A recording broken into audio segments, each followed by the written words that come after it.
I would like to call this meeting of the Public Accounts Committee to order and welcome everyone in attendance. My name is Irfan Sabir, the MLA for Calgary Buller McCall and chair of the committee. As we begin this morning, I would like to invite members, guests, and LAO staff at the table to introduce themselves, starting with my right. Garth Rosal, MLA, Vermilion Lead, Mr. Wainwright. Jackie Armstrong-Homnick, MLA, Fort Saskatchewan-Bakerville. Morning, everyone. Brandon Lunty, MLA, Leduc Beaumont. Good morning, Chantal Dion, Chestermere Strathmore. Good morning, Miles McDougall, Calgary Fish Creek. Good morning, everyone. MLA Jackie Lovely from the Camrose constituency. Good morning, Jennifer Cassidy, Assistant Deputy Minister, Curriculum Division. Good morning, Megan Eagle, Assistant Deputy Minister, System Excellence Division. Good morning, Laura Pilipo, Deputy Minister, Education. Good morning, Jeff Willen, Assistant Deputy Minister, Financial Services and Capital Planning. Good morning, everyone. Emily Ma, Executive Director of K-12 Fiscal Oversight. Good morning, Doug Wiley, Auditor General. Good morning, Rob Dreesen, Assistant Auditor General. Good morning, Sharif Haji, MLA for Edmonton Decor. Marlon Schmidt, Edmonton Gold Bar. Marie Renault, St. Albert. Good morning, Nancy Robert, Journals and Committees. Good morning, Warren Huffman, Committee Clerk. Thank you. We don't have anyone joining us online and everybody is present, so we'll start with a few housekeeping items to address before we turn to the business at hand. Microphones are operated by Hansard staff. Committee proceedings are live streamed on the internet and broadcast at Alberta Assembly TV. The audio and video stream and transcripts of meeting can be accessed via the Ledge Assembly website. Those participating by video conference, which there is no one, so I can skip that one. And if we don't have anyone participating virtually, I would request that please set your cell phone and other devices to silent for the duration of the meeting, and comments should flow through the chair at all times.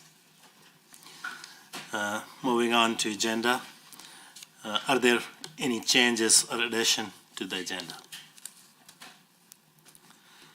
If not, can some member move that Standing Committee on Public Accounts approve the proposed agenda as distributed for its Tuesday, April 16, 2024 meeting? Any discussion on the motion? Seeing none, all in favor? Anyone opposed? Next, we have minutes. Motion is carried. We have minutes for Tuesday, April 9, 2024 meeting. For the review of this committee, are there any error or omissions to note? Seeing none, can a member move that Standing Committee on Public Accounts approve the minutes as distributed of its meeting held on Tuesday, April 9, 2024? Member Schmidt moved. Any discussion on the motion? Seeing none, all in favor? Any opposed? Thank you, and motion is carried. We have Ministry of Education here with us today, so I would like to welcome them, and they're here to address the Ministry's annual report 2022-23, the Auditor General's outstanding recommendations, and I would invite the Ministry officials to provide opening remarks not exceeding 10 minutes. Good morning. It's a pleasure to be here. My team and I have introduced ourselves, and we've worked really hard to prepare for this meeting, and we look forward to your questions today. I'll provide a brief overview of Education's 22-23 annual report and give you an update on an outstanding Auditor General recommendations. Afterwards, we'd be happy to take any questions you may have. Alberta Education's 22-23 annual report details the department's work to ensure Alberta students receive high-quality education. The past few years have been challenging for all Albertans, including our students and educators. What we see in the 22-23 annual report are investments that are aimed at addressing the challenges faced during the pandemic, while at the same time working to steer the system towards the future. This work includes welcoming more students and addressing cost pressures faced by school authorities. It addresses student well-being and supports student success, including choice in education. And it recognizes the accountability and responsibility of school authorities to provide safe, inclusive, and welcoming environments for students to learn, grow, and succeed. I'll start with a few financial highlights. In 22-23, the consolidated expenses for the school boards and the Department of Education before inter-ministry consolidation adjustments were $8.9 billion. This is an increase of $436.4 million, or 5.1% higher than the previous fiscal year. Capital investments included $851 million across 6 categories: capital projects, new schools, modernizations and replacements, modular programs, capital grants, charter and collegiate school expansion, capital maintenance and renewal, and school authority self-directed capital projects. Turning specifically to highlights from our annual report in the 22-23 school year, more than 740,000 children and students were registered in early childhood services to grade 12 to education across Alberta. Enrollment was projected to increase by 2%, or an addition of almost 14,500 students compared to the previous year. However, enrollment increased by 3.3%, or more than 23,600 students in the 2022 school year. To help with the significant growth in enrollment, Alberta Education provided school authorities with an additional $21 million through a new supplementary enrollment growth grant. This grant provided additional per-student funding for school authority growth of more than 2% at $1,500 per student, and more than if they grew at more than 5% at $3,000 per student. Alberta Education also supported approximately 4,000 students from the Ukraine to continue with their studies. This included providing more than $15.2 million in additional funding for language, social, and educational support. The department continued to address the impact of learning disruptions many students experienced over the last few years. A total of $33 million was spent on the 22-23 on student well-being initiatives. These supports help students that are experiencing academic challenges and helped create school environments that promote student well-being and positive mental health. This funding included $20 million to support grades 1 to 4 students experiencing learning disruption, $2.3 million to help students access specialized assessments by qualified professionals, initial payments of $10.7 million towards the mental health pilots, which was part of a $50 million commitment over 2 years for 80 mental health pilots. We also worked to address the cost pressures faced by school authorities by addressing and reintroducing the fuel price contingency program.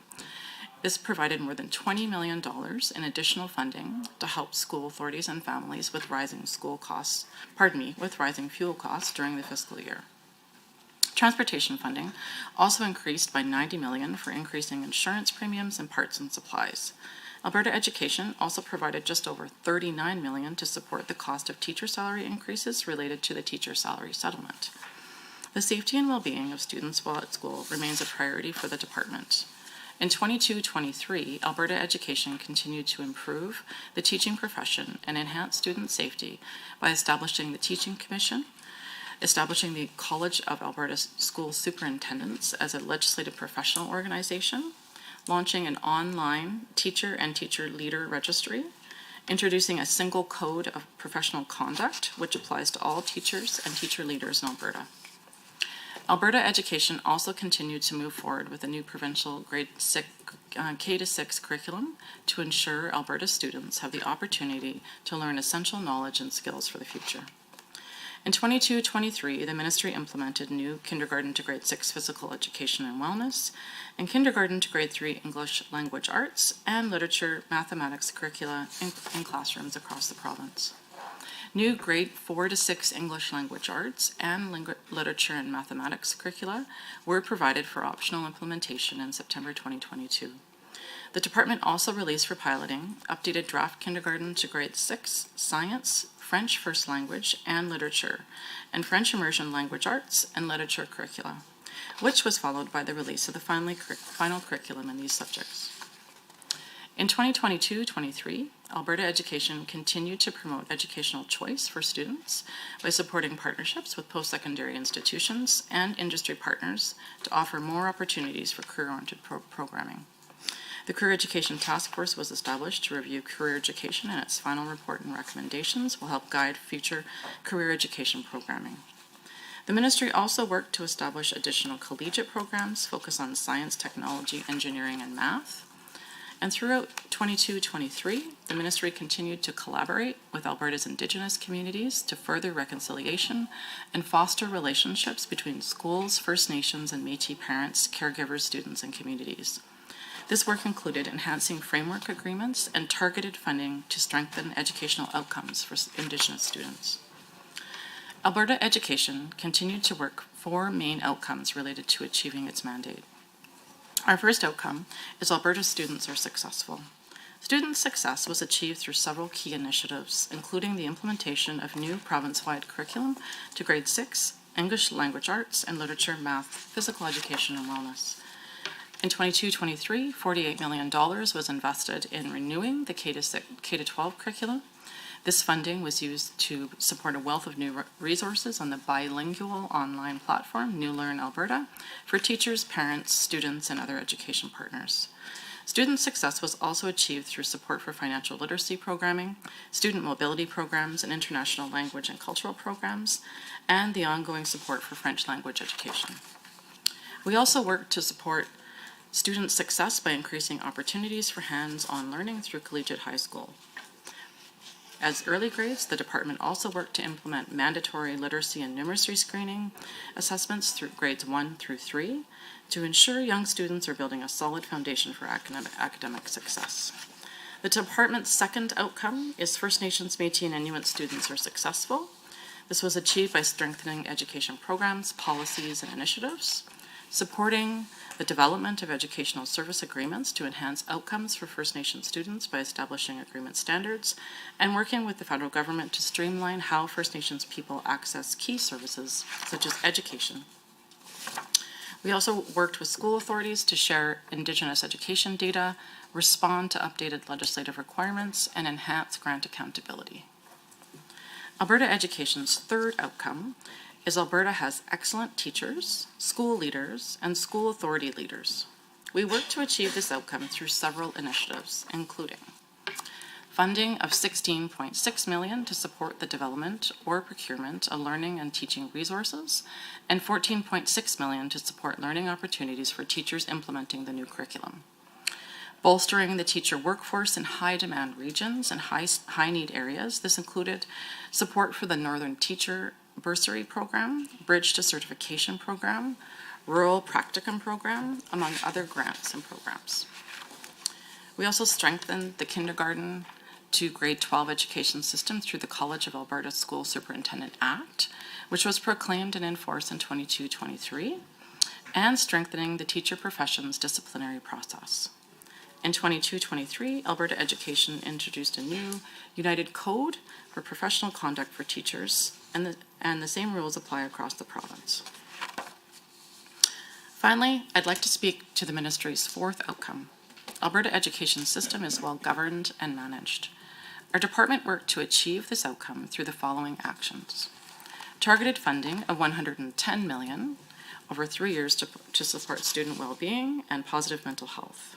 Additional funding of $126 million over 3 years to address classroom complexity, support for mental health in school pilot program with nearly $50 million for 80 mental health pilots, and developing strategies and plans for maintaining and assessing the need for school capital projects at $2 billion over 3 years.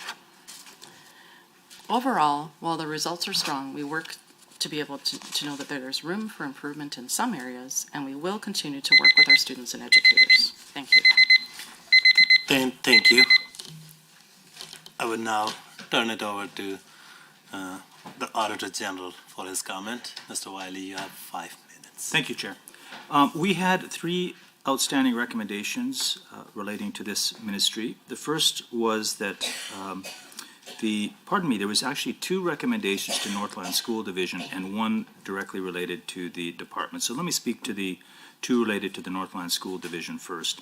Our first recommendation was that it develop an operational plan with short-term and long-term targets to improve student attendance, And the second one was that it would improve guidance and procedures to schools to consistently record and monitor student attendance, benchmark acceptable attendance levels, and follow up on non-attendance.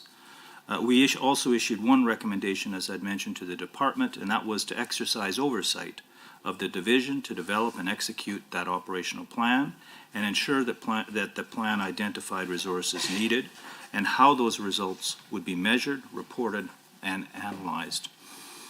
We made those recommendations, Chair and committee members, because at the time there was chronic attendance issues at the Northland School Division.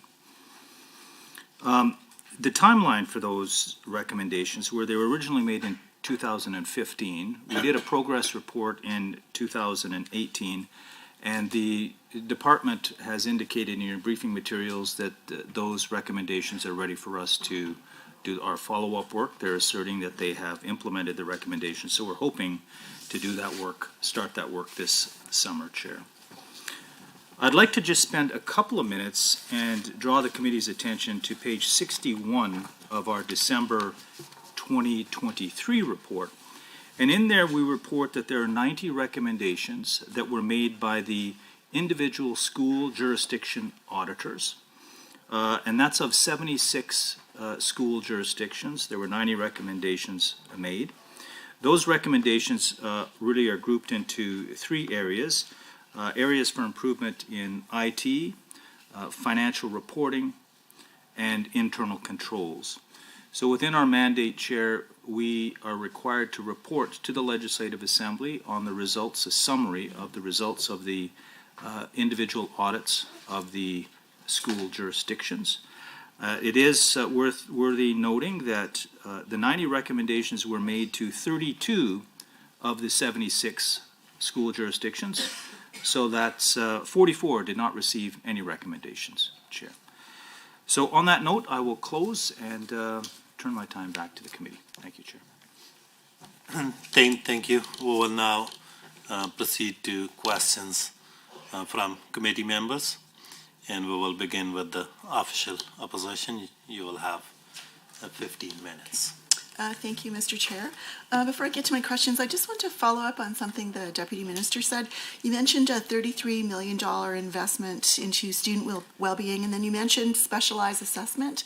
How much did you say was directed to specialized assessment? That was in the speaking. And while you're looking for that, so I was just looking for, on student average, like, what does that translate to the number of assessments or tests done for students? Well, the school authorities would determine the way that money is implemented and distributed across the system. I'm just checking with my team for the exact breakdown, because that's in the specialized learning supports grant stream. So that money can be used as the school authority would deem appropriate if a student, for example, needed a learning assessment. Do you have that one? Okay. And then with respect to student well-being, that related to the mental health supports that pilots that we're conducting. So that was over the 2-year period. So that's where that particular stream of funding was. Can you help me with this? I know that I get a lot of calls from families who suspect that their son or daughter might have some learning challenges or perhaps a disability, but need an assessment to have that identified. And very often they're told the resources are used up for that year. And so I'm just wondering if you can clarify, was this addition of money into specialized assessment meant to help that? I'm assuming there's a bit of a backlog. So this is and thank you for the question, Chair. Just so I'm clear, are you referring to a particular section in just the specialized assessments? Just specialized question? assessment. Okay. So you referenced $33 million. Yeah, so one of the things I just wanted to note was with respect to the specialized assessments is it's also related to the funding that was looking at for addressing learning loss. So during this reporting year, we would have had an additional amount of money of $10 million to support that increased access to specialized assessments. And the enhanced access to that specialized assessments grant would have been over 2 fiscal years. And for the particular reporting period for this annual report is $1.7 million in 2022 fiscal year. I think that maybe the question that you're asking with respect to how that money is translated on the ground. So school authorities this was additional money over and above their base grant that they would receive in the school authority. So the school authorities have not the ability to be able to distribute that funding within their authority, how they see fit. Maybe Thank you. this, Did you want to maybe add just anything? maybe just a point for clarification, and maybe the question that I'm asking is too simple. I guess I'm just looking for anything in this report that would answer the question that parents and guardians often have, is that, you know, they're waiting for an assessment, they cannot afford their own. So is there anything in the investments that you talked about that would specifically increase the number of assessments available to schools? Thank you. Thank you, Chair, for the question. I'll give a breakdown of the answer. One of the things that we did in looking at the specialized assessments needs was also looking at getting a specific grant in place with Mandel and Associates for a referral process for school authorities. So in addition to the funding that I mentioned in the previous answer and the funding that school authorities can use from their base operating, we also referred 3,320 referrals for specialized assistance that were requested by public, separate, francophone, and public charter school authorities. I'll just break down what that was used for. So it was 82% for I'm sorry, psychological sorry, don't mean to cut you assessments. off, but I don't have that much time. But if, Okay. so the overall number is good. So you're saying 3,320 is the overall number of referrals for assessment. For that specific amount of grant, Chair, that was referred to in addition to overall funding that's available. I do think, though, that students and parents would want to know that they were also able to have access for speech-language pathology, occupational therapy, and additional assessments outside of their learning needs. Thank you. So I have a couple of questions around accessibility. So the ministry identifies student, parents, and teachers as important partners of in education, naturally, and the ministry highlighted engagement by 3 bodies. So of the ministry's youth council, which is made up, I understand, of 40 students, are you able to tell us how many were appointed who are able to speak on disability, accessibility, inclusion issues because of lived experience? Thank you for the question. That's a really important question, Chair. The members of the Minister's Youth Council serve their term for 1 year. And I'm just looking to the table to see if we have names of any of the members that were able to be represented. I know that the minister meets with them on a quarterly basis and that they do fill their agendas based on the needs of the students. So I can, those 40 if I don't students, have the specific names and the representation, I can provide we that need their to you. names to represent. I'm just asking if, you know, sometimes it's about intention, right? So if you're looking to set up an advisory committee, then you're going to set out to bring in students that have lived experience with disability. So I was just looking for an answer around that, and I certainly don't need all of their names. So on page 21, the ministry discusses collegiate high schools, apprenticeship programs, skilled trades, vocational education, and a related task force. The acronym is CETF. The ministry selected 5 recommendations that to move forward with partners in cross-ministry work. One of those recommendations reads, review dual credit programming and remove financial, accessibility, and awareness barriers. So as you know, Alberta remains one of the only Canadian jurisdictions without accessibility legislation, so it's rare that we actually see any metrics around access. So what investments have been made to improve accessibility, and which collaborative partners will assist with that accessibility? Thank you for the question, Chair. So if I'm understanding correctly, you're referring to the recommendations out of the Career and Education Task Force. The funding for the dual credit program would have been $4 million for that particular school year. And then we work with our post-secondary partners on what programs they have available for accessibility. Jennifer Cassidy, my Assistant Deputy Minister at Curriculum, was with the task force, and I'm just wondering, Jennifer, could you speak a little bit more about accessibility and those recommendations that came up? Because I know that's a really important component, Chair. Thank you. Thank you for the question. The accessibility recommendation related to the task force and dual credit in the context of the CETF recommendations, accessibility really is speaking to the availability of programming across the province and for different jurisdictions to be able to access programming. Because school authorities have local autonomy and flexibility to design and deliver programming relevant to their jurisdictions.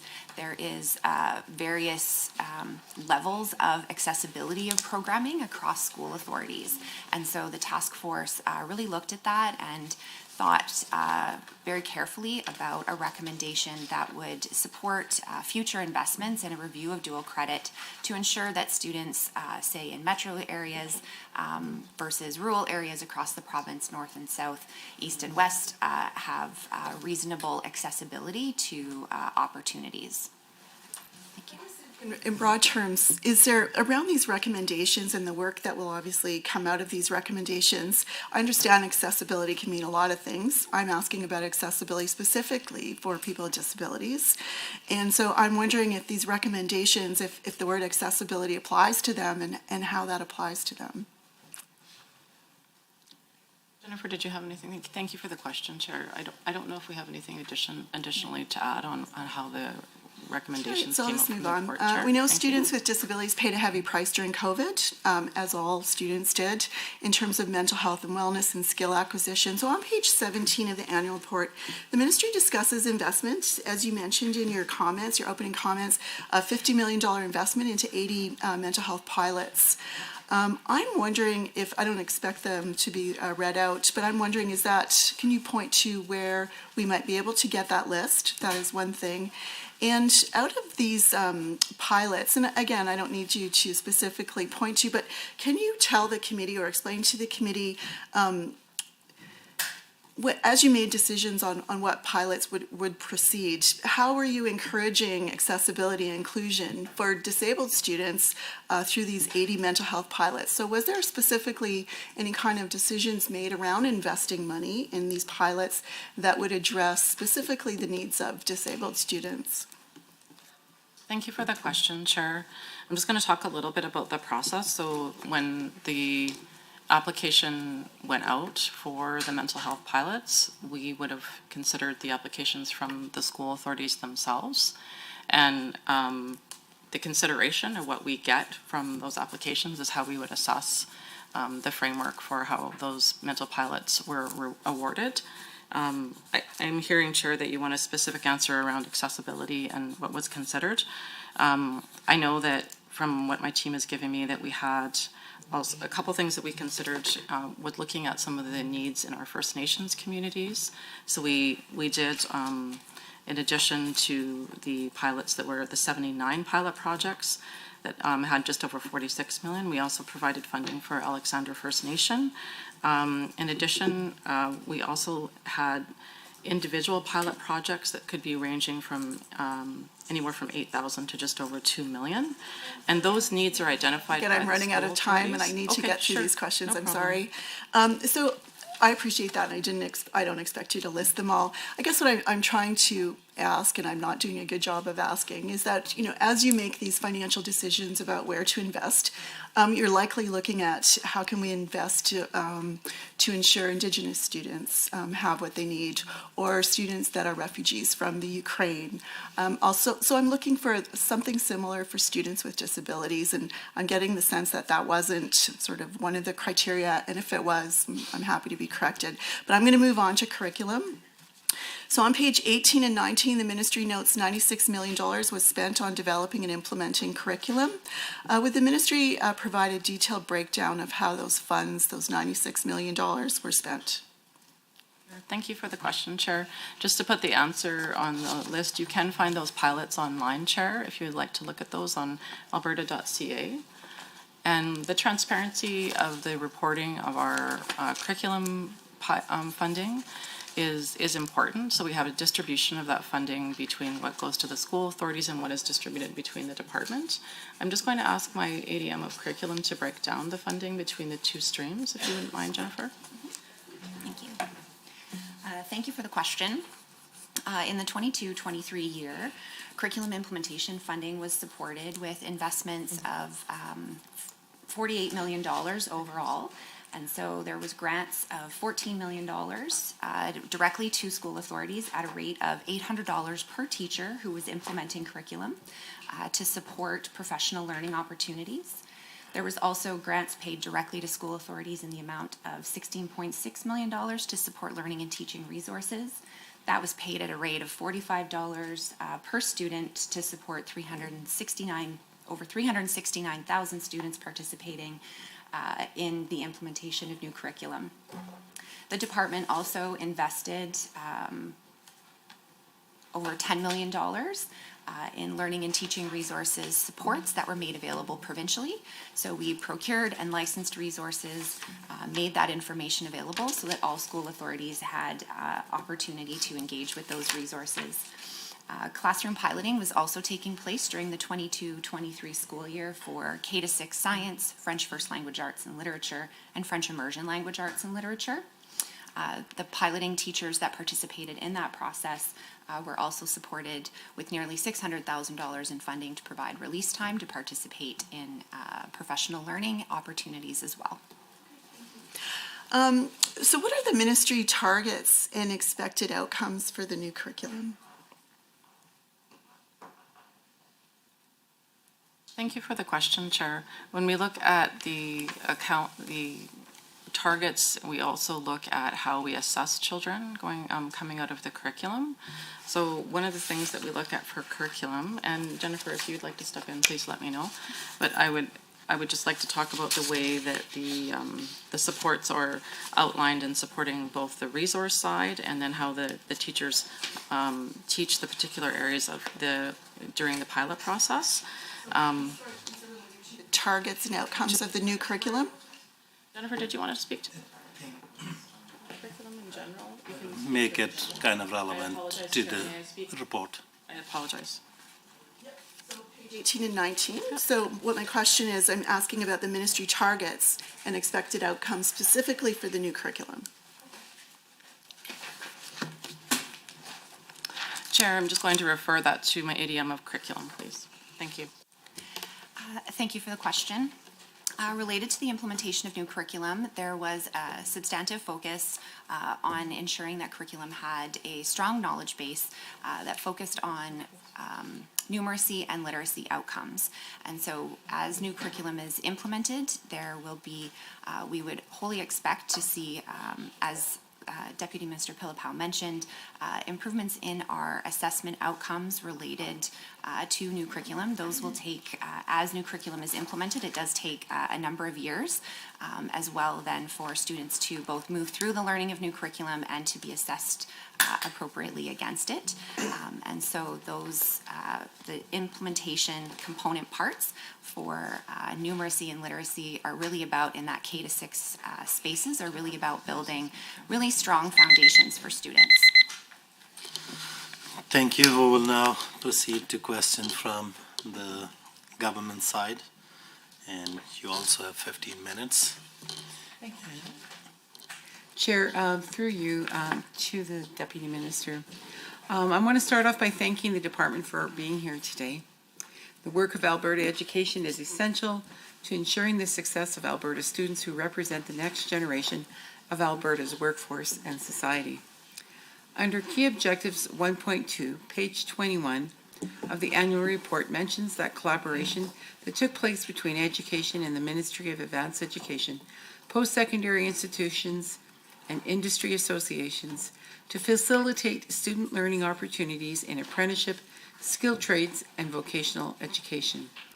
Can you please explain in greater detail what this collaboration looked like? Thank you for the question, Chair. Education supported the establishment of collegiate schools by hosting information webinars for school authorities and post-secondary institutions. We also provided $550,000 to support the completion of 11 business case applications for collegiate schools. Just for information, collegiate schools can be public, separate, francophone, charter, or independent private schools. The partnership with post-secondary institutions, collegiate schools, and those specific bodies will offer that specific type of programming in a particular subject or field. Collegiate schools also bring students together. The application process that began in the 22-23 fiscal year resulted in 11 collegiate schools approved, supporting approximately 18,000 students over the next 3 years. We will see 12 of those schools opened over the next 2 fiscal years after this reporting period. There will be 12 schools that are looking at 30 different pathways into post-secondary education. Some of those post-secondary partners include Northern Lakes College, Old Lakes College, SAIT, Bow Valley, Lethbridge, Red Deer Polytechnic. We also supported the option of CTF programming for grades 5 to 9 students, which provides flexible interdisciplinary learning and allows students to explore interests, passions, and career possibilities.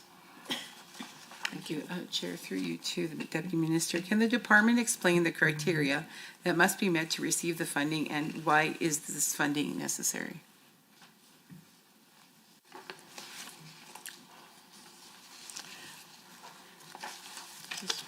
Thank you for the question, Chair. The criteria that is used for the assessment of, the inaugural intake was a two-step application process. This one was done by applicants submitting what we call an initial proof of concept. That had to be done by a deadline in January. And then if they were successful, then they went to a second process with a business case.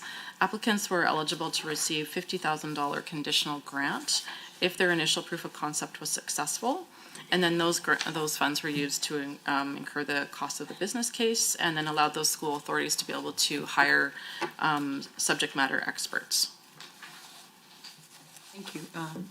Chair, through you, I'd like to ask another question. I'd like to direct the department's attention to page 20 of the annual report. In fall of 2022, the ministry provides $12.3 million in additional funding to support school authorities to offer language, social, and educational supports to help Ukrainian students acclimate to Alberta's educational system. And of course, as the Parliamentary Secretary for Settlement Services and Ukrainian Evacuees, I was pleased to join the Premier and Minister LaGrange at the announcement. Page 20 mentions that school authorities also have access to supplemental enrollment growth grant to support schools that have Ukrainian students enrolled, and that additional funding of $2.9 million was provided to school authorities in March of 2023 to support students who enrolled in the education system in the middle of the school year, for total supports of $15.2 million in the 2022-2023 fiscal year. How were these funds used to support Ukrainian students, particularly with challenges around ELL? And were there any metrics tracking the performance and acclimatization of new Ukrainian students in Alberta in 2022-2023? Thank you for the question, Chair. Alberta's government in education was very proud to continue supporting education evacuees who had fled from Ukraine. It was also important that they felt welcomed in our schools. A rate similar to the refugee grant of $5,500 was allocated for Ukrainian students, and those students were provided with additional language, social, and additional supports within their educational supports within their school learning environment. We also contributed $12.3 million in additional supports for those students. In addition, I'll just give you a little bit of data on how many students were funded. There were just over 2,232 students that were funded and coded. And then additionally, we had another tranche of unfortunately, evacuees that came to Alberta. So we had just over another 1,000 students arriving after October. We do encourage school authorities to work with their community partners and then report in their annual reporting on their accountability and responsibility on how those funds are used. Thank you for the question. Thank you. And just another question through your chair. This government has demonstrated its commitment to ensuring that students are in the best positions possible to succeed academically. One part of this is working to ensure that no student goes hungry. I'm glad to see on page 59 of the report, under Key Objectives 4.1, that a total of $17 million was allocated to the school nutrition program for the 2022-2023 school year, which enabled more than 45,000 students across Alberta to receive a delicious daily nutritious meal. Can the department please share how this funding was distributed across the province, and how eligibility and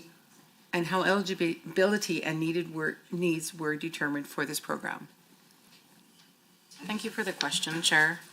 The funds are distributed across Alberta depending on the weighted moving average enrollment of each school authority and by the socioeconomic status categories determined by each area using the 2016 federal census data. The SES, as we affectionately call it in education, is calculated using the StatsCan data that looks at the parent's education, lone parent, if they're a lone parent household, if they have home ownership, average income, and then as well looking at post-secondary education options. And I can provide more detail on the breakdown. I think that you would see a range of about 150,000 to 50,000 coming across the school authorities to support them with this important program for school nutrition. Thank you for the question. Thank you very much. Chair, I'd like to cede my time to my colleague, MLA Lovely. So much, honorable member. Mr. Chair, through you to the ministry, one of the important initiatives undertaken by the ministry is the development and implementation of the provincial kindergarten to grade 12 curriculum, which provides the foundation for all students to achieve provincial student learning outcomes. On page 18, it mentions that $48 million was invested in renewing the K-12 curriculum in 2022-23. Can the department expand on what renewing the K-12 curriculum entails and what this process looks like in 2022-23? Thank you for the question, Chair. Curriculum renewal involves numerous phases. So we would start with research and drafting on all subjects throughout the year. We have a very experienced curriculum team. And then, of course, an important part of the process is stakeholder engagement and review. So that involves piloting or validation of the new draft curriculum and then implementation of the finalized curriculum. In September 2022, school authorities implemented the kindergarten to grade 6 physical education and wellness and kindergarten to grade 3 English language arts and literature and mathematics curriculum. As part of that process, we also had school authorities having the option to pilot some new curriculum in the subjects of science, French, first language, and literature. So we saw 36 school authorities and 519 teachers, which touched upon approximately just over 7,700 students that participated in some of that new curriculum piloting. Then we take the feedback from that piloting process through engagement with our teacher partners and our partners in the school authorities. And then following that feedback, the finalized curriculum is then released in March of the year to be able to fully implement in the next school year. Thank you for the question. Thank you so much. And through the chair, page 19 of the annual report states that in 2022-23, $48 million was invested in teacher professional learning and teaching resources, and an additional $47 million will be invested in 23-24. How is this $48 million used to support teachers in implementing the new curriculum in 22-23 as outlined under key objective 3.1, listed on 41 of the report, which is to identify potential supports such as professional learning as well as learning and teaching resources that may be needed and options for providing these supports to school authorities to successfully implement new curriculum? Thank you for the question, Chair. Just give a breakdown of that funding. So $14.6 million was allocated to support professional learning opportunities for teachers implementing new curriculum. That was based on a rate of 800 per teacher for over 18,300 teachers. $16.6 million was allocated to purchase learning and teacher resources for the new curriculum. That was based on a rate of $45 per student with over 369,000 students. $16.8 million was retained by the department for a range of other implementing support. So this includes learning and teaching resources that are aligned with the curriculum to support teachers in implementing new curriculum. We looked at bridging resources to assist with transitioning from the current curriculum to the new, videos and support documents with an overview and orientation to the new curriculum. And then, of course, the new functionality in New Learn Alberta, the online digital platform to support teacher planning and learning. This particular platform gives teachers, parents, and students access to customized implementation and supports.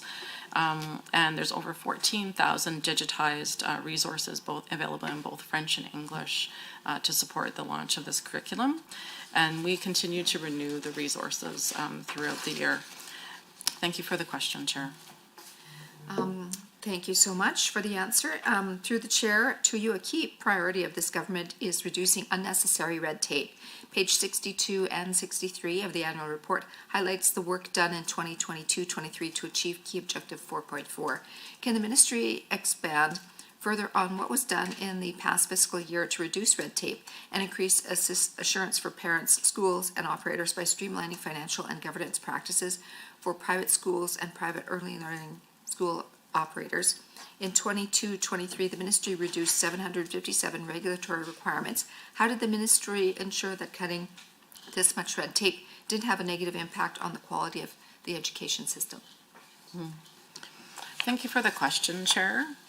I'll just give a breakdown at first on what was done on the red tape. So in the fiscal year for 22-23, the Education Act was amended to enable the regulatory changes for the early childhood services and accredited funding for private schools. This enhanced accountability, increased transparency, and reduced red tape. The enhanced regulations also gave clear accountabilities, such as the requirement for information disclosure, reporting of public funding, and compensation limits for senior management. These regulations reduced the amount of time that was previously spent analyzing financial information and providing greater accountability for public funds. The reporting requirements were also simplified for early childhood operators. They were receiving, if they received $250,000 or less in grants, they were exempt from the requirements for financial governance matters, compensation, information, and records and compliance. Financial templates were amended to eliminate reporting that's not required to, and also to simplify some of the consolidated reporting that's required. And the regulations set standards for financial and governance policies of privately funded schools and private ECS operators. And that also avoided some costly, time-consuming investigations.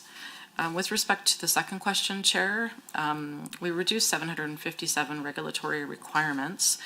We focused on efficiency. We didn't compromise on the education system quality. So these reductions, which were lauded by our school authorities, they relied on efficiency, looking at strategic areas.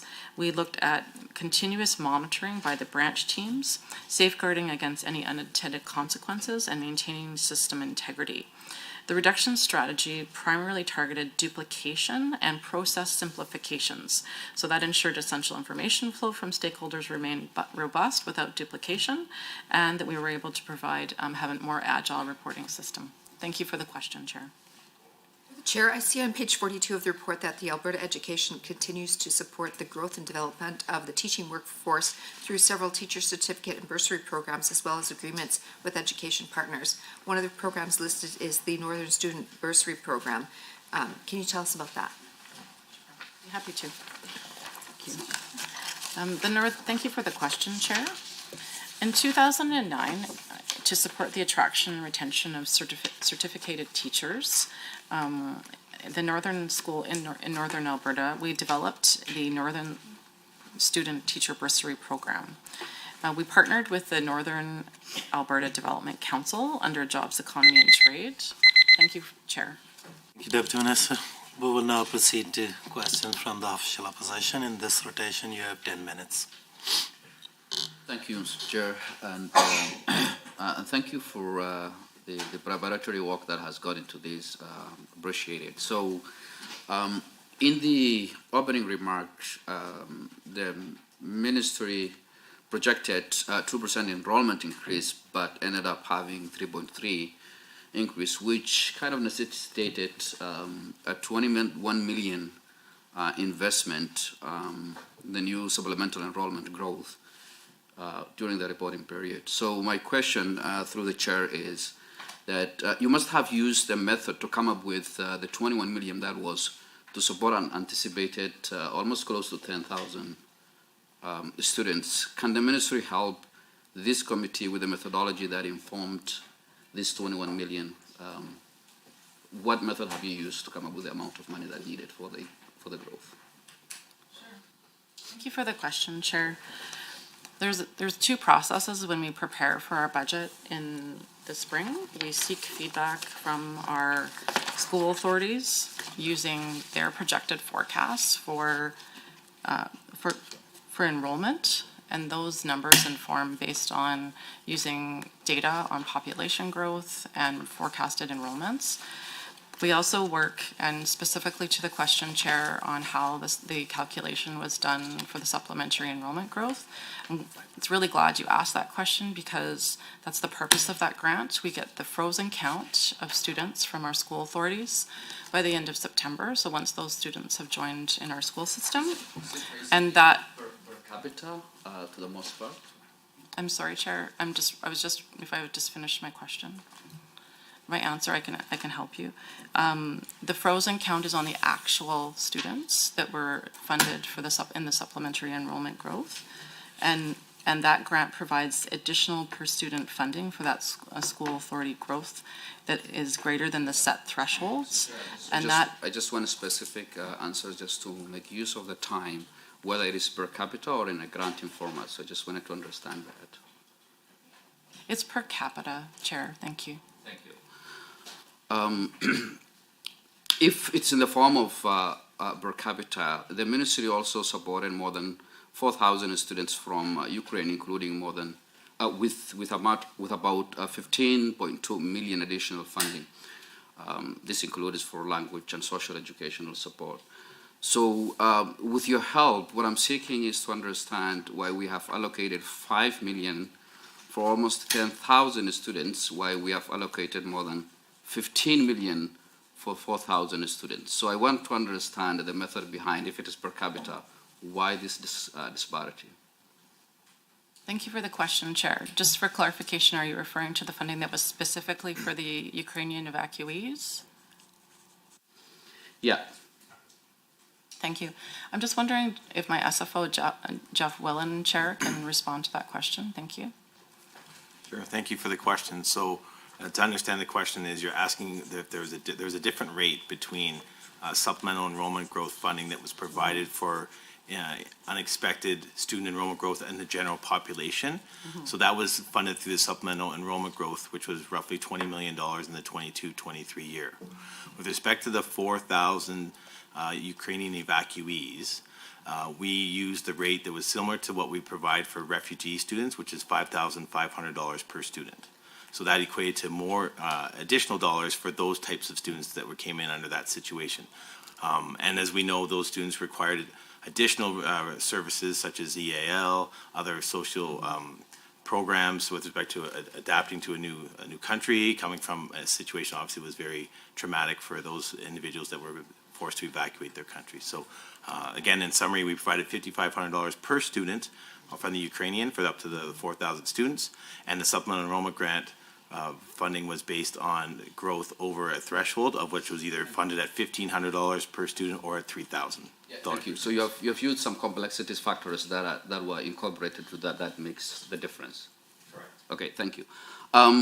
So in 2020-2021 school year, the ministry initiated a new literacy and numeracy program, K-3, as you alluded in your opening remark, that focused on learning gaps among early learners. Participating school authorities administered screening tests to help identify students that could benefit from additional support. So my question is that the annual report notes that these assessments provide information to teachers, to parents, to school authorities, and the department. So how many schools or students participated in the 2020-2021 school year in this assessment? Thank you for the question, Chair. I'm just going to get the data up here if you don't mind. So the funding for the 21-22 school year, that was $45 million that was provided to school authorities for that targeted programming. That supported 72,000 students from grades 1 to 3 and 2 to 3. This is specific to learning disruption. And just so I'm clear, Chair, you're asking about the number of students that were participating in the assessments? Whatever unit you have, if you have a number of unit of students or schools or authorities. Okay. I'm just checking just with the table, Chair, just for 1 second on the number of student assessments. Students, yeah, so 72,000 students from grades 1 to 3 and grades 2 to 3 in 73 public school authorities and 46 private school authorities with a per student allocation of $490 per student participated.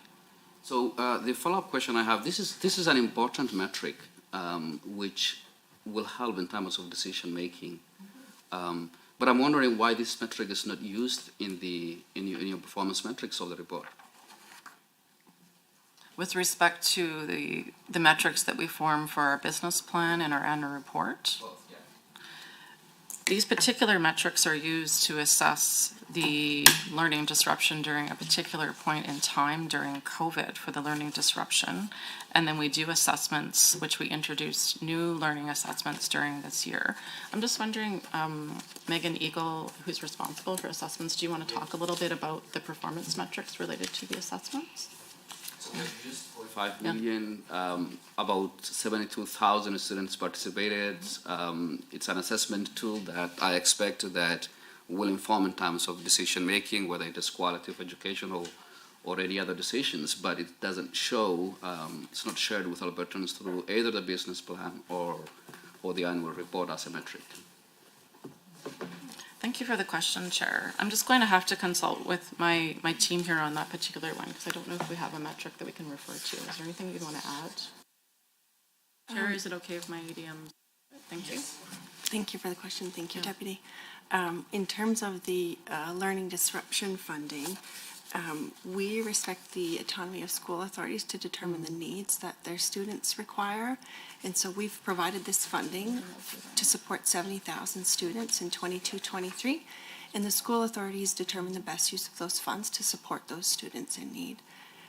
So they have indicated to us that some of those supports are one-on-one supports. They've brought in some programming in literacy and numeracy. My question is the metric. My question is the assessment tools that have been used and the finding of those assessments and why that metric is not used. Chair, thank you for the question. Just a little bit of information that I wanted to just add on the type of measurements that we look at for students. So the student outcome measures that we use 4 different measures. If we look at the high school completion rate, so that would also help us understand how the numbers that I used on those assessments and those kids are interacting with the completion rate, the transition rate for high school students, the diploma examination participation rate, and then as well the dropout rate. So then we use our results from our provincial achievement tests, which help us understand how those students who are participating in that assessment process. Yeah, I get that. I get that, and that you have that in your report. So I'm not asking that. What I'm asking is that the K-3 assessment tools that have been introduced and that you have applied 72,000 students, that is not available in your reports as a metric in terms of what we are finding out of those assessments. Thank you for the question, Chair. We report on the outcome of our provincial achievement tests as well as the diploma exams, which all lead into those types of assessments that those kids undertake during that process. So that is the end of the result, if you will, of those assessments. And those results are in the acronym AE errors, which is outside this particular fiscal period for the reporting that you're referring to in this particular annual report year. So thank you for the question, Chair. Thank you, Deputy Minister. We will now move over to the government side for 10 minutes, and MLA Chantal Dijon. Thank you, Chair. Appreciate it. And thank you to the department for being here today. Just a few questions here on Alberta's choice in education model. We have a very successful history here in the province of strengthening choice in our education system. It's the reason why a lot of people do come to Alberta, and we've seen this especially under this UCP government. And school choice is, it's part of what makes our education system strong and allows parents to select the path that they feel will best help their child succeed and reach their full potential. So I see on page 60 of the annual report that in 2022-23, Alberta Education allocated $25 million in operating funds and $47 million in capital investment over 3 years to support charter school expansion and collegiate programs. So can the department please provide a detailed update on what was achieved through this funding and what results Albertans would have seen last year? Thank you for the question, Chair. As the government continues to invest in choice in education, the funding from these particular areas in the question went towards leases to support new schools and the expansion of the charter campus concept. As part of Budget 22, the Alberta at Work initiative, 25 million in operating support and 47 million in capital investment was provided to support the collegiate programs and charter school expansions over the 2022-23 fiscal years, ending in the 24-25 fiscal years, over 3 years. For collegiate schools, close to 41.5 million was provided in capital investment, and almost 7 million in operating support will be used to support 12 collegiate schools approved to operate across the province, located in both urban and rural areas. 5 of those schools opened in will be opening outside of this reporting year, and 7 will also be opening outside of this reporting year. For charter schools, operating funding is used to support leases and facility improvements, so existing charter schools can grow, and new charter schools have the spaces they need to deliver educational services to students. And then the capital funding is being used to support charter school expansions and for items like furniture, equipment and leasehold improvements, windows, flooring, etc. And that makes it the best spaces in learning for those children. Thank you for the question, Chair. Thank you. It sounds like this funding was really supporting the opportunity for more career-oriented programming.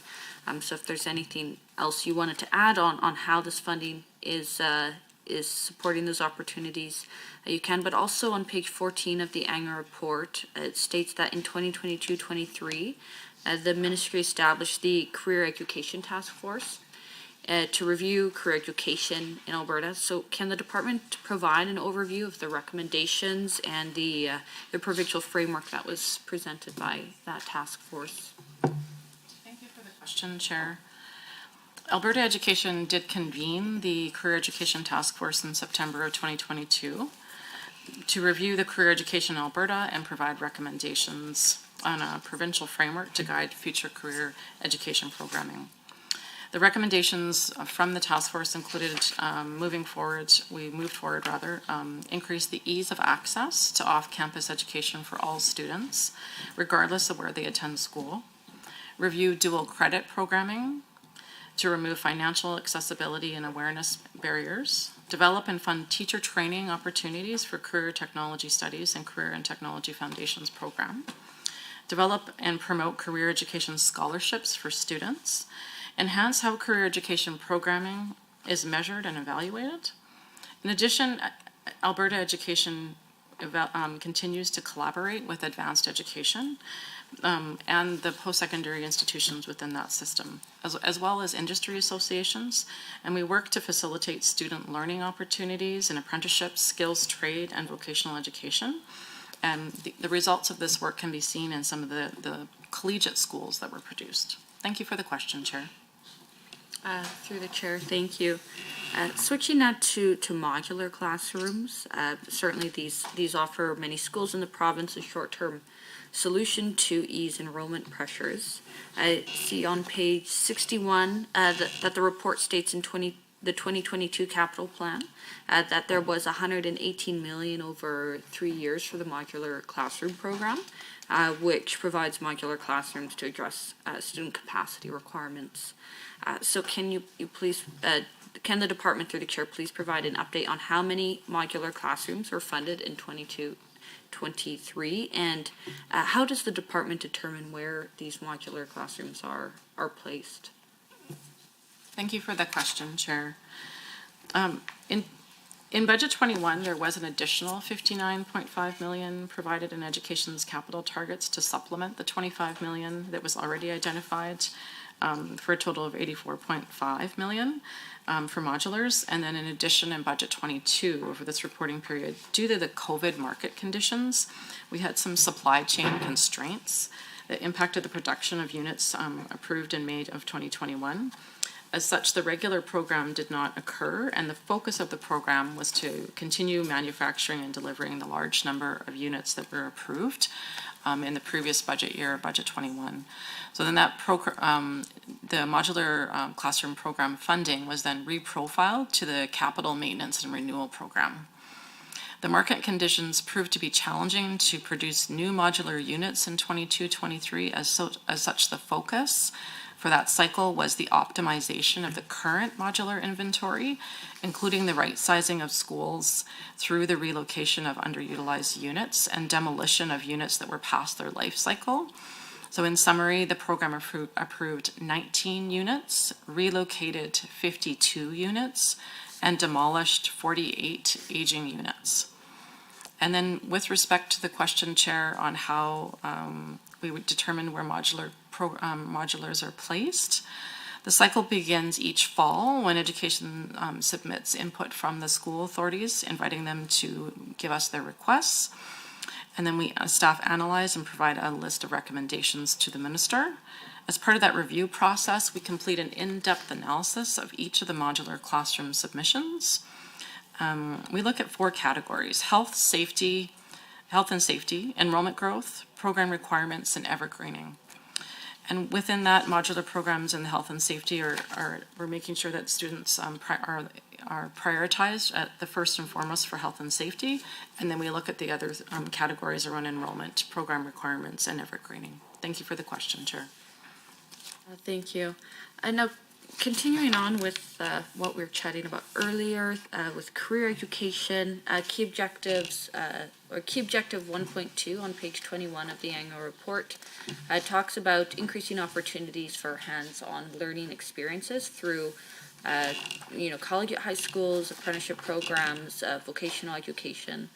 My constituency of Chestermere-Strathmore is home to a lot of skilled tradespeople, so I'm pleased to see that the ministry has took a number of steps in 2022-23 to support career education initiatives in schools.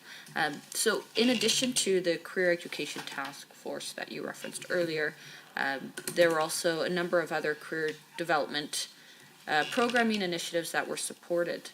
So can the department, through the chair, please provide an overview of CTF programs for students in grades 5 through 9 and how that programming helped address key objective 1.2? Thank you for the question, Chair. The Career and Technology Foundations, which we affectionately refer to as CTF, is a provincially authorized optional curriculum for students in grades 5 to 9.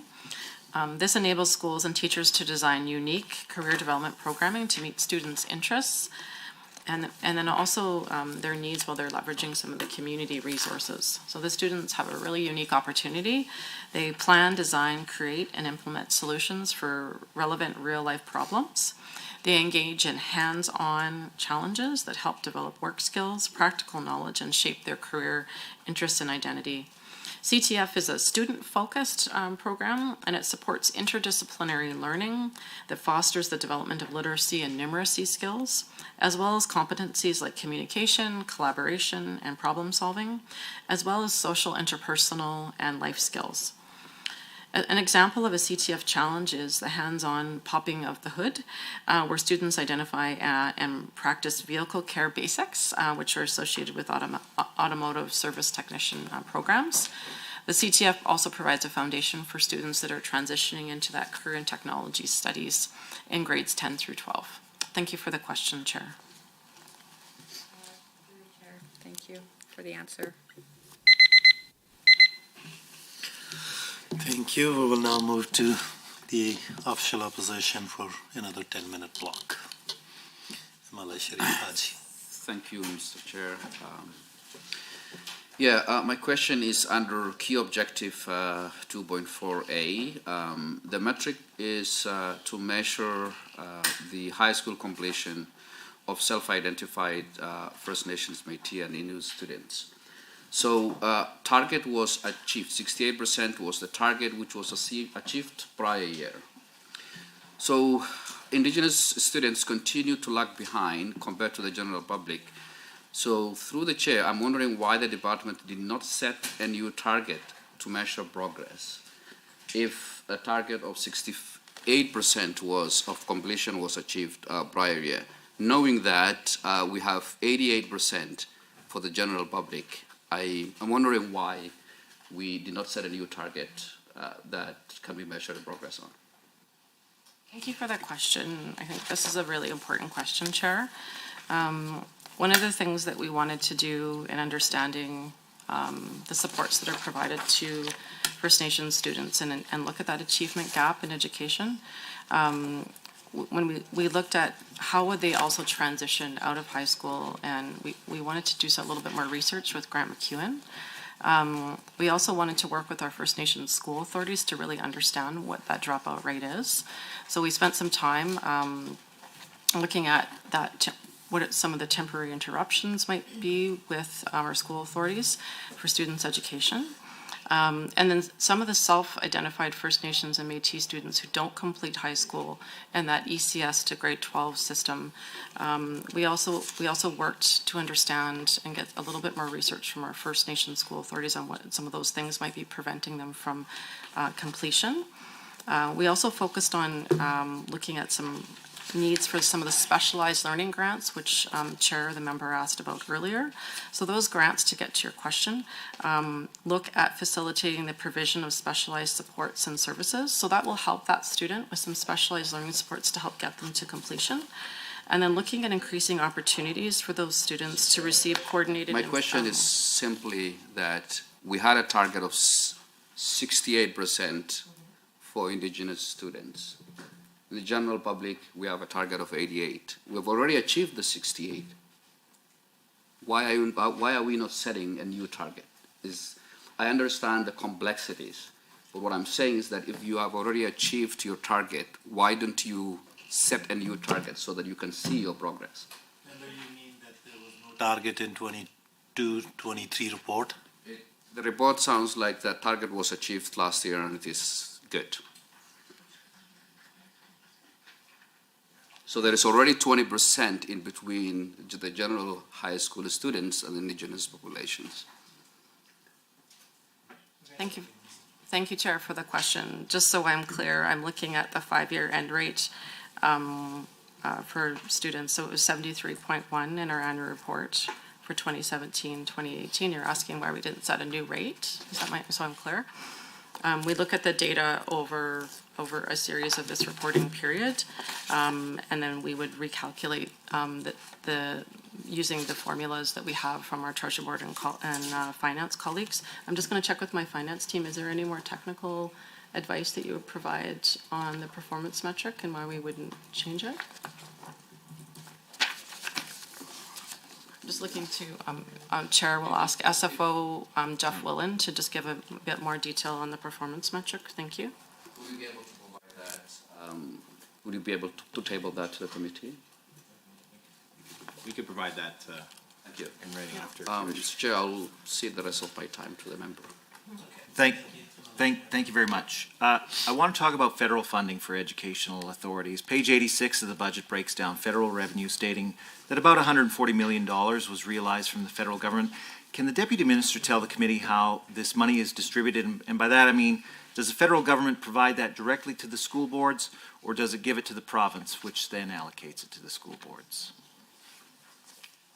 Thank you for the question, Chair.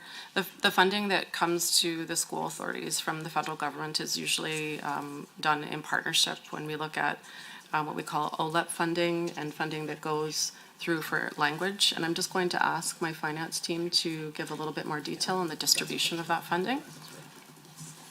Yeah, so the answer to the question, Chair, is that the majority of the dollars that comes from the federal government went directly to school divisions. With the exception of the federal French dollars, those dollars do come through the province and then are distributed out to school divisions. So, am I right in understanding, because there is a tranche of money, and most of that money is for First Nations, Métis, and Inuit students. The federal government gives that directly to the school boards. Is that correct? Thank you, Chair. Yes, that's correct. And can you tell me how those agreements are arrived at? Like, does the school board enter into some kind of negotiation with the federal government directly, or how is it determined how much each school board gets from the federal government? Thank you for the question, Chair. The First Nations school authorities would interact directly with the federal government on the funding for their school authority. And then we would work with them on any requirements under our First Nations agreements. This is called First Nations School Authority, I understand there's a federal responsibility to fund those. But for example, Edmonton Public School Board got about $3 million from the federal government. Did the Edmonton Public School Board negotiate directly with the federal government to get that money?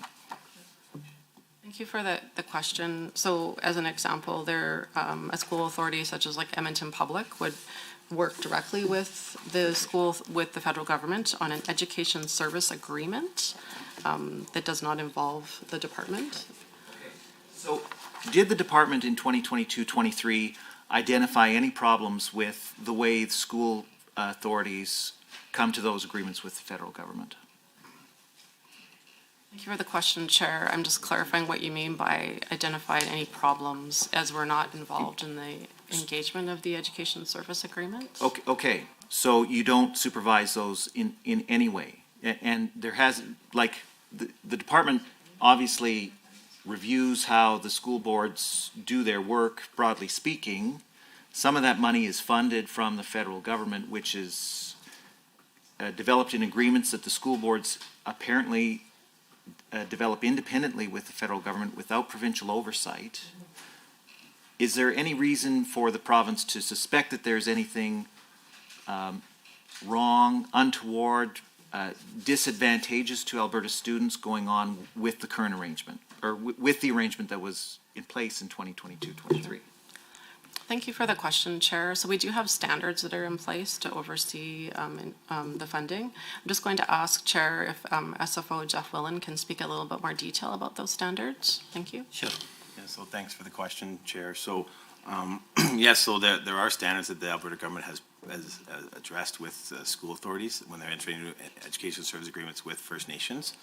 So some of those standards would be like to put students at the center of the decision-making process, foster collaboration and coordination and a sense of shared responsibility among education partners, and set consistent minimum standards for the topics that must be addressed. So there's a number of standards within the language that we would expect at every educational service agreement that a provincial school authority enters into with a First Nation for the provision of services for First Nation students coming off of reserve to access provincial programming must be within that. However, Alberta Education, or the government of Alberta, is not party to that agreement.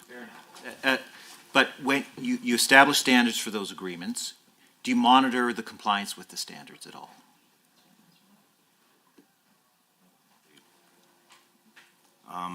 At this point, I don't recall us monitoring us directly. We rely on the school divisions to monitor their own results. Is it fair to say then that there were no issues with school boards complying with the standards that the provincial government set out for getting federal funds for school boards? The expectation is that school divisions do follow the standards that are set out at a minimum when they enter into those agreements, and then the details of those agreements, of course, at the level between the school division and the First Nation with respect to the details, but there is an expectation those standards are followed. Correct. Thank you very much. So accountability then, who holds school boards accountable for how federal government money is spent? Is it the province or is it the federal government? Thank you for the question, Chair. With respect, are you referring to the First Nation school, the education service agreements that we have with the First Nation school authorities? Brought a general question. So federal funding for First Nation students, for language instruction, all federal funding. So the First Nation school authorities would be responsible for reporting on the outcomes of the funding that they receive through those agreements. The funding that we provide. Thank you, Chair. Thank you, Deputy Minister. We will now move to the government members for another 10-minute block. And I take it's MLA McDougall. Thank you, Mr. Chair. Since we're on the conversation of financing for First Nation Métis and other students, I was wondering if you could elaborate on, we talked about a bit about the percentage participation rate or for First Nation Métis and others to complete high school. And I'm wondering if you can elaborate a little bit from, what exactly is viewed as being the specific barriers to high school success that have been identified for the First Nation, Métis, and Inuit students? What is it that we're dealing with? Thank you for the question, Chair. Sorry, just 1 second, Chair. My apologies. Any questions? So the requirements that we have from Treasury Board and Finance for all ministries were followed by looking at least one performance measure with the last actual result and a 3-year target under each performance outcome. When we look at the systemic target setting methods that were followed for something with respect to high school completion, and this would get to the previous member's question as well, we set targets that are higher than the last actual, and then the last actual results for First Nations, Métis, and Inuit high school completion rate when the target of 68.5 was set. It was also set at 68.0. We used, basing on the 3-year targets, an analysis of historical performance measure results. So we use 5 or more years of data to assess that particular measure. And then we use statistical analysis to be able to set the improvement targets. So, in the difference between the targets that we've been setting for First Nations and Métis and Inuits and the rest of the general school population, there's obviously a difference there. And so specifically, again, what are the issues, the barriers that we see there that we're trying to address, that, in trying to close that gap? Can you just give, for our education, what are the barriers that we're trying to address? Thank you for the question, Chair. And one of the things that I was referring to in the previous answer was looking at an agreement that the Department of Education has with Alberta MacEwan University. So we're doing some research on the pathways to support these students. One of the important things is that we looked at the concerns that were expressed by the First Nations, Métis, and Inuit education partners. The particular barriers that we've seen so far through this research reveal that students and their parents and their guardians have little knowledge about the academic courses or the pathways on how that particular course could support them. Course pathways are also decided by teachers and administration, so the research is showing that it would be advantageous to have a bit more interaction between those students and the parents and guardians, and that some of those students might not feel comfortable talking to their teachers, so looking at creating a more open environment. We have some recommendations from some of the research as well, looking at how we can host some more in-person engagement sessions, looking more in the community, and also hiring First Nations, Métis, and Inuit liaison workers, so who can help support and bridge some of those conversations for those students. I think that's what I would add for the last part of the question, Chair. Thank you.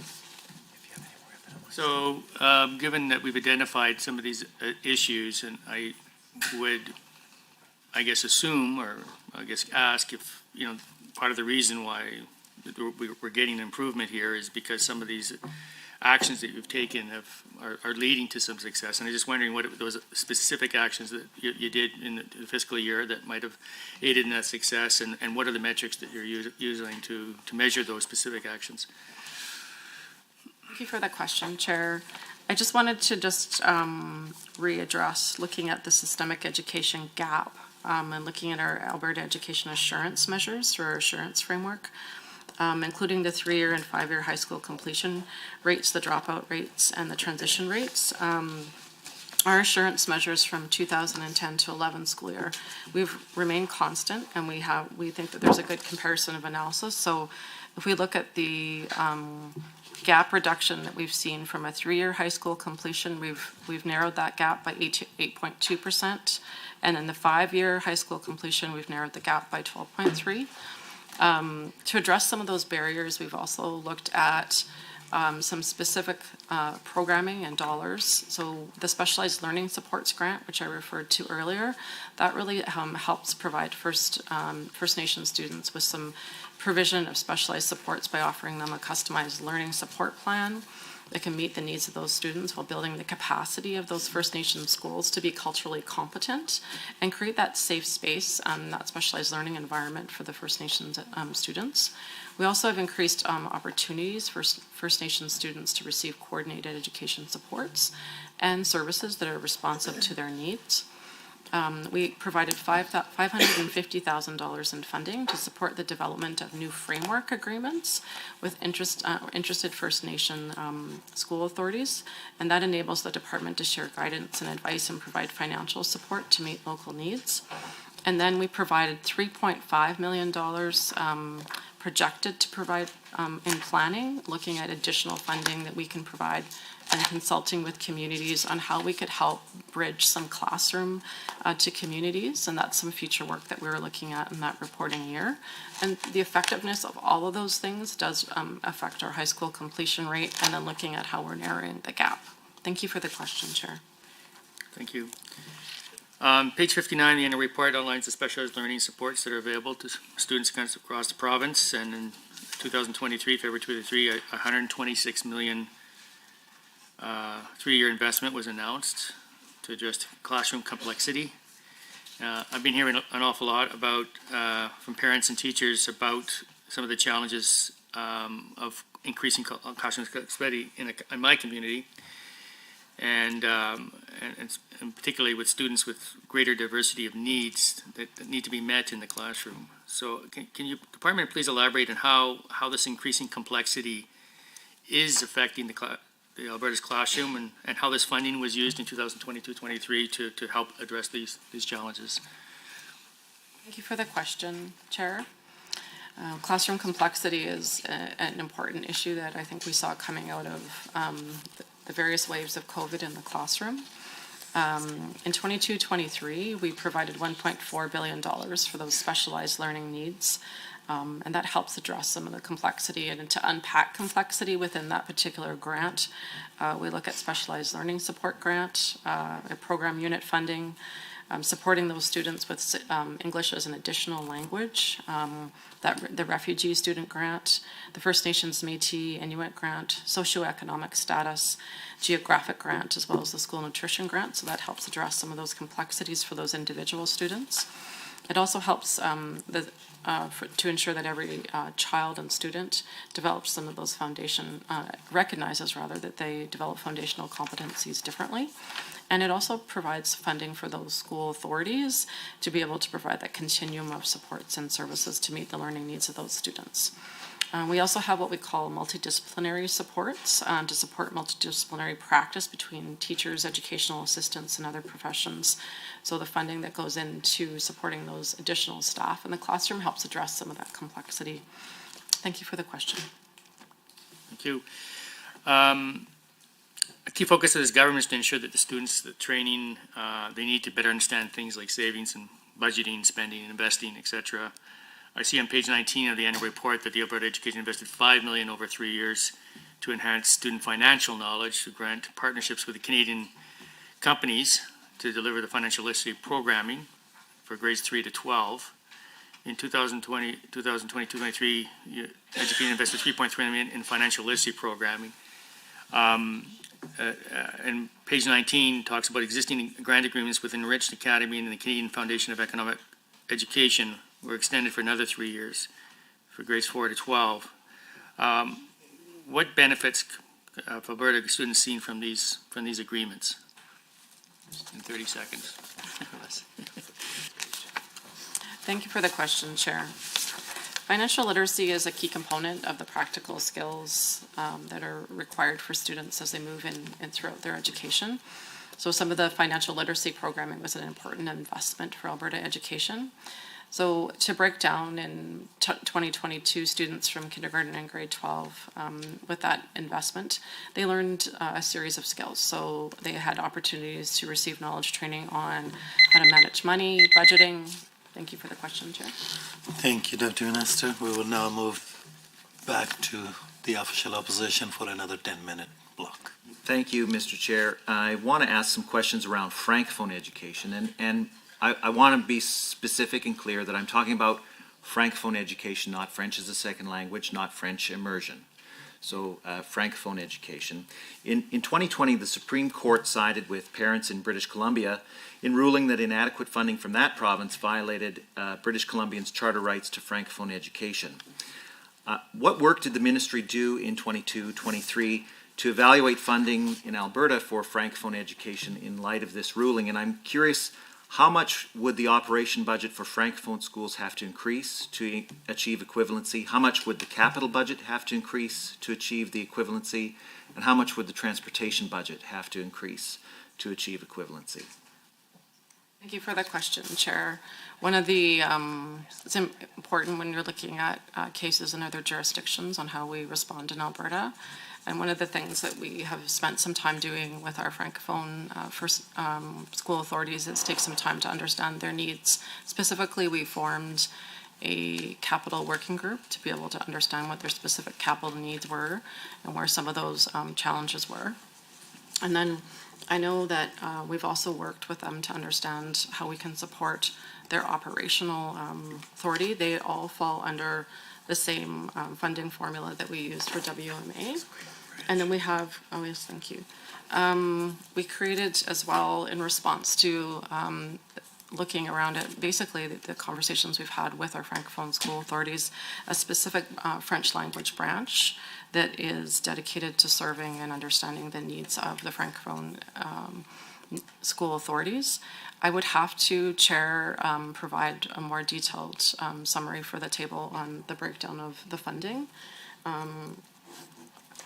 Yes, thank you. Okay, my SFO has just provided, Chair, just an additional information if I can submit it. We added an additional $5 million through a Francophone equivalency grant, is it referred to? Thank you. And then just to reinforce, though, that those relationships and working with our Francophone school authorities is really important to understand what their needs are. So thank you for the question, Chair. So thank you very much. And, you know, the 2021 census for the first time really highlighted how many students in Alberta would be eligible for Francophone education, and they're currently not able to get it. I mean, I appreciate that the department is working on this. It doesn't sound like you have a firm understanding, or you didn't create a firm understanding in 22-23 about how much the budgets would have to increase to achieve equivalency. Did the ministry develop a timeline at all for achieving equivalency in the 2022-23 school year? Point of order. Point of order 23B.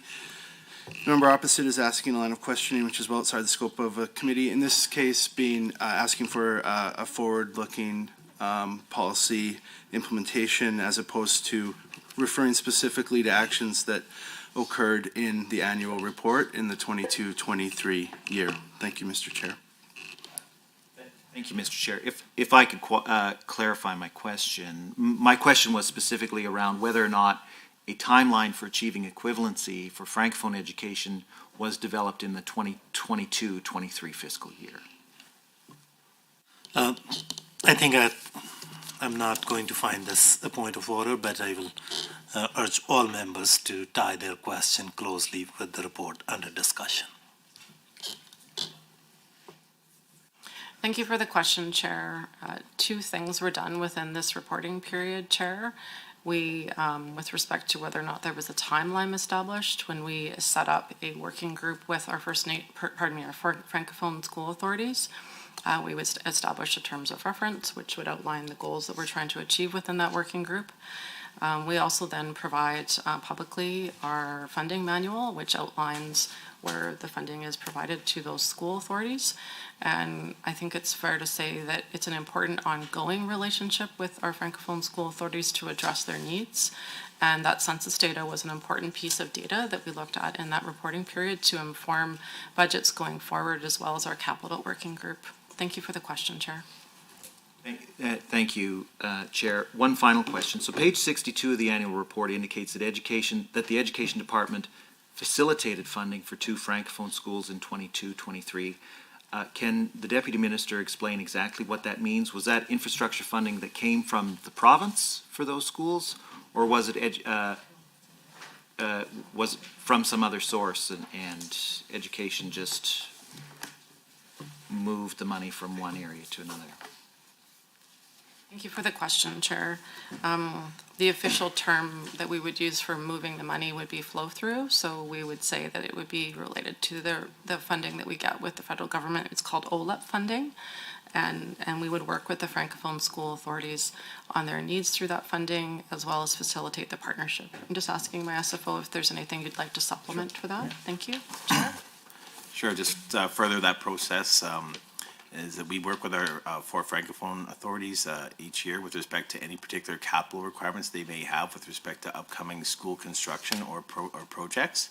And so through that process, we work with them as well as with the federal government to then make application within the official languages in education programming dollars that the federal government holds. And so we apply, typically we would have applied in that year and in previous years for that funding that would then support additional infrastructure dollars to support additional program space in relation to a school project. So in this case, there would have been two that would have been approved, and then dollars would have been flowed through the federal government, through the province, and then into the infrastructure project to create whether or not be additional space for daycare or community space in relation to a particular school project building. Thank you. So just to clarify the process, and I remember when I was advanced education minister, we had similar funding proposals from the federal government. The institutions would send their priorities to the province, and then the province would prioritize those and send those on to the federal government. Is that a similar process to what education follows in providing this OLEP funding, or it is? Thank you for the question, Chair. Yes, it's a similar process. The OLEP funding that is in advanced education is also similar in education. Thank you. Thank you. The department set a target of 87% of students, teachers, parents, and members of the board feeling safe. How did the department determine this target? Thank you for the question, Chair. I'm just asking my SFO to get a bit of data on the feeling safe metric. Pardon me. Can you refer, I'm sorry, Chair, to the exact page that you're referring to on that one, feeling safe, because I don't have that one in front of me. I apologize. It's not in front of me as well. I have the questions developed, but In the annual part, Chair? Do you have that one? Thank you.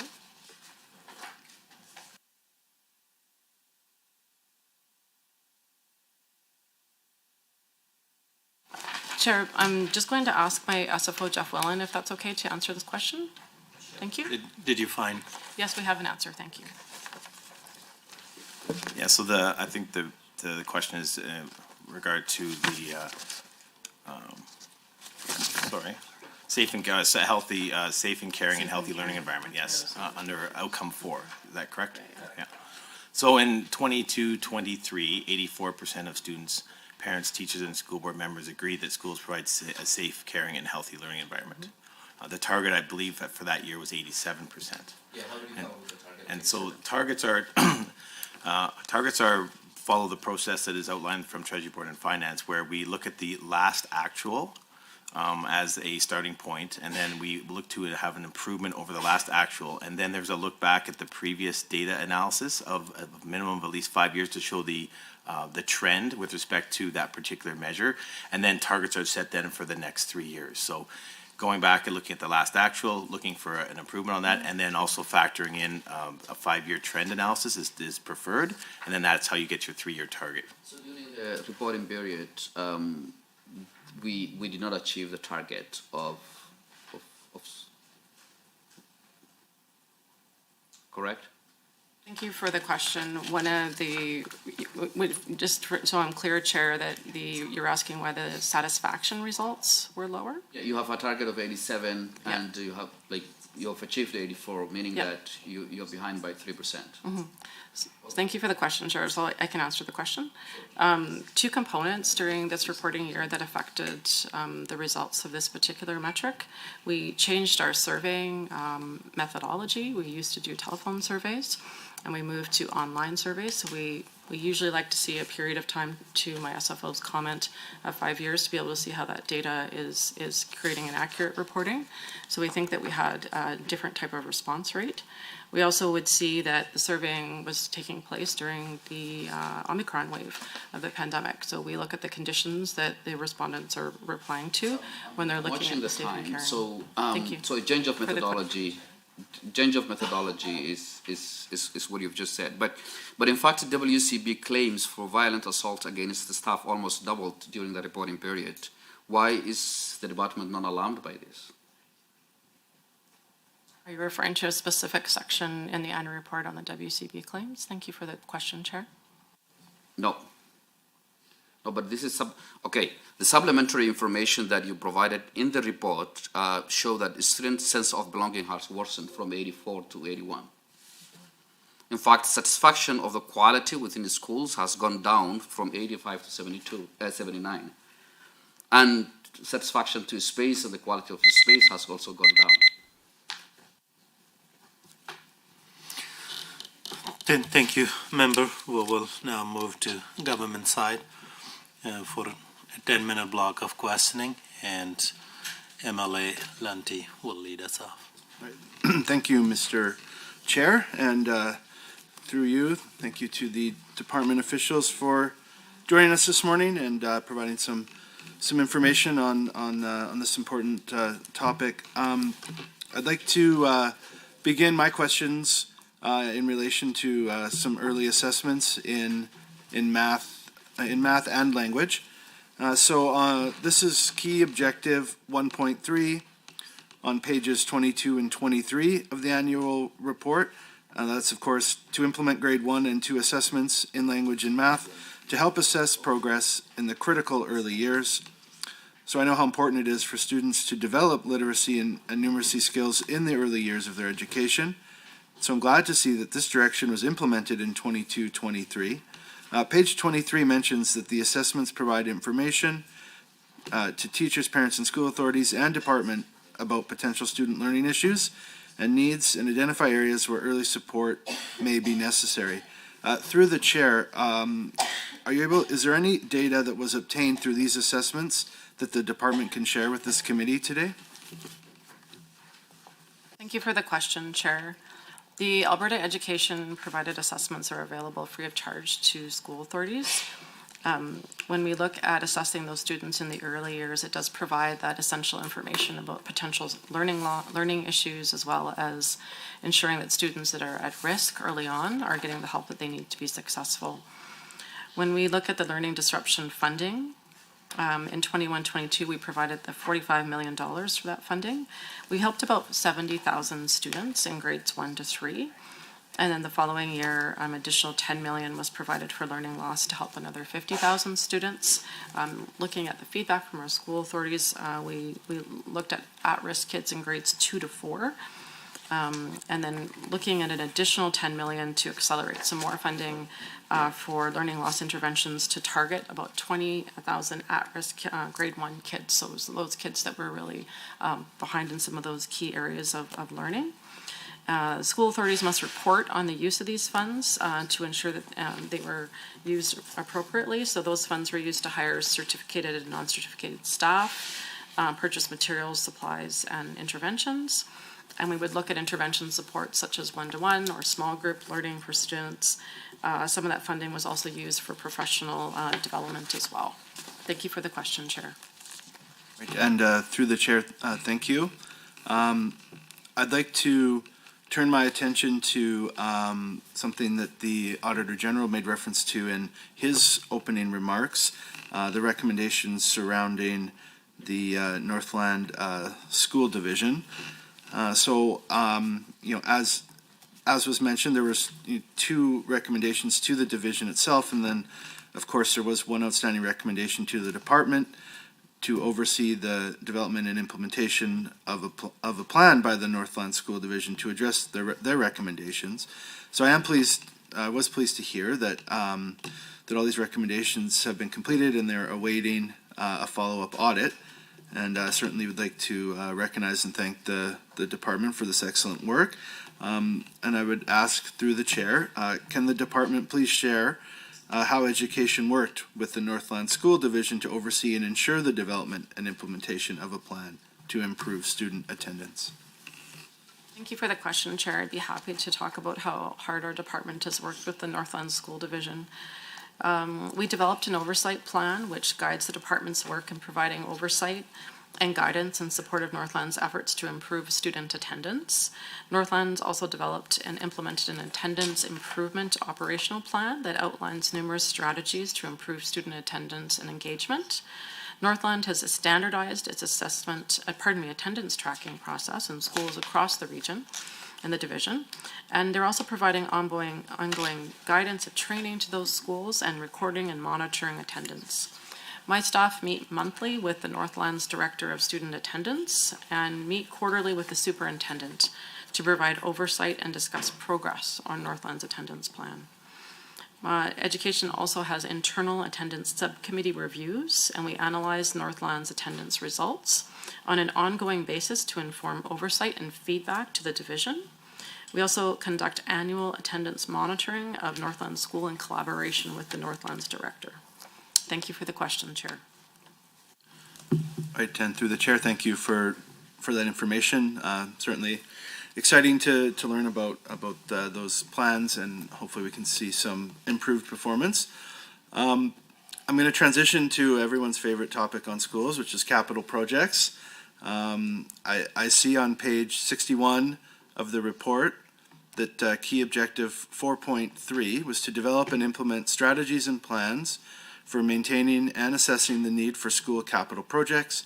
The 2022 capital plan included $2 billion over 3 years on school infrastructure to support the building replacement and modernization of 15 schools, including new schools in Calgary, Edmonton, and Camrose.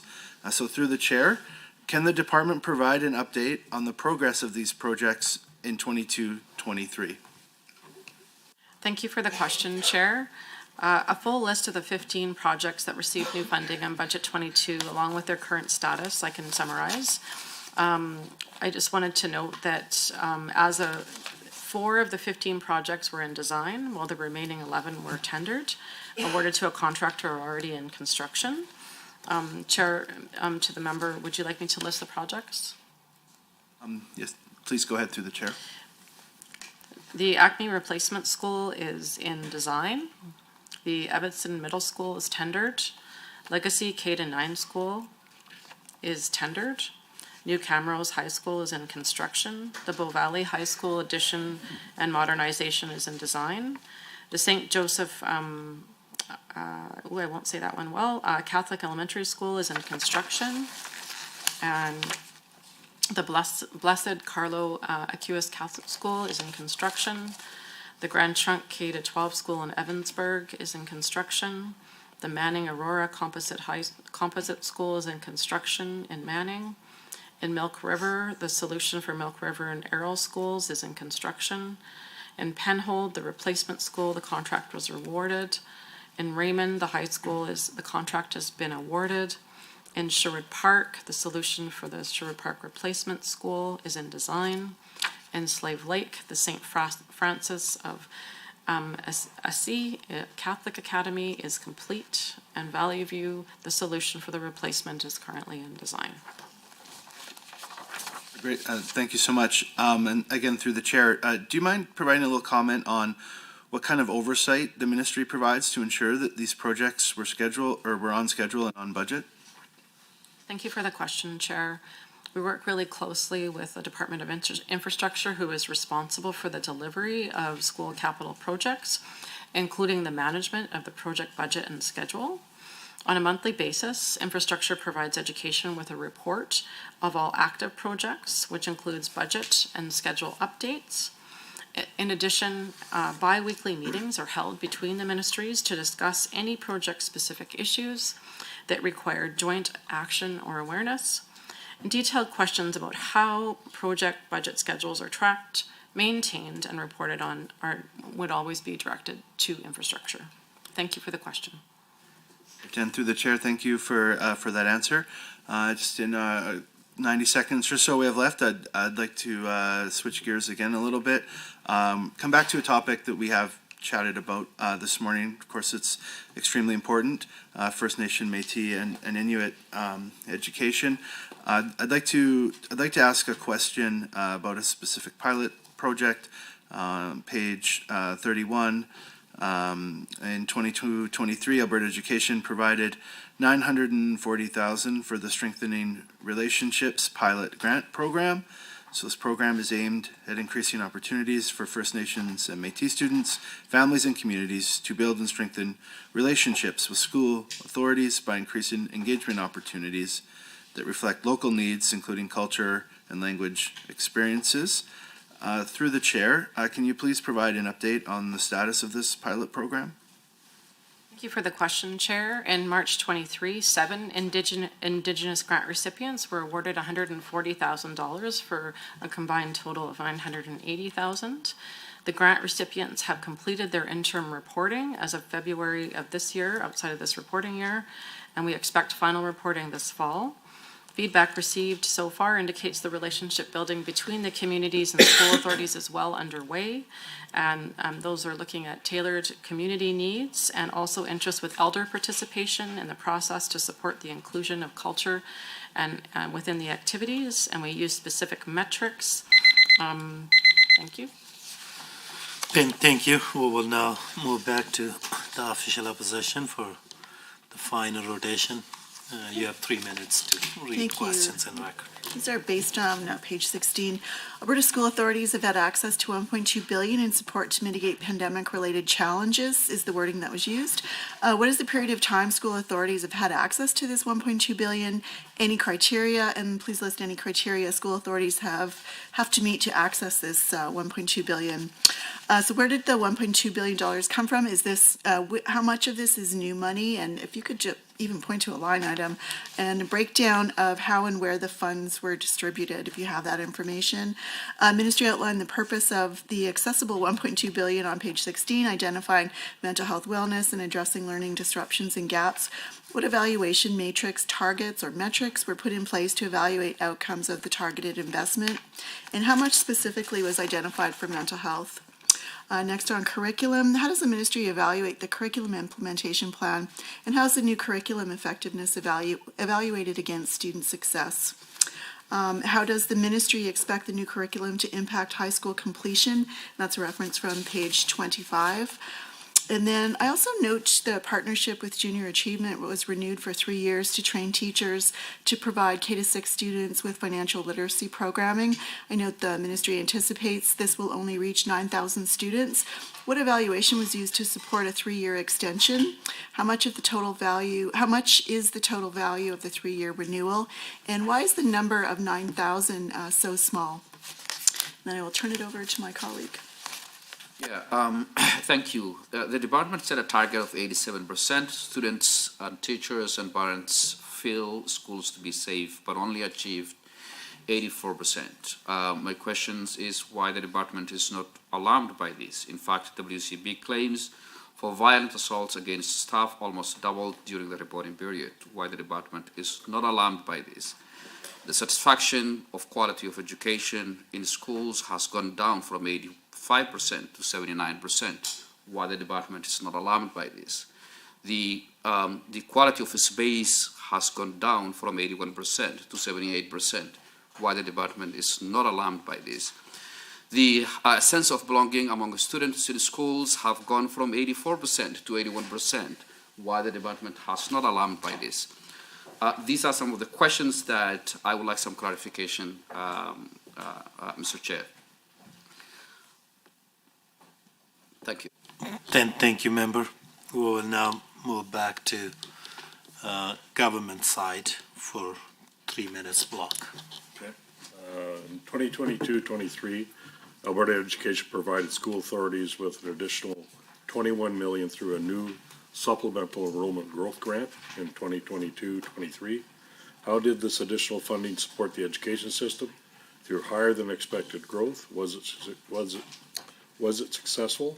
And what metrics are used to track its success?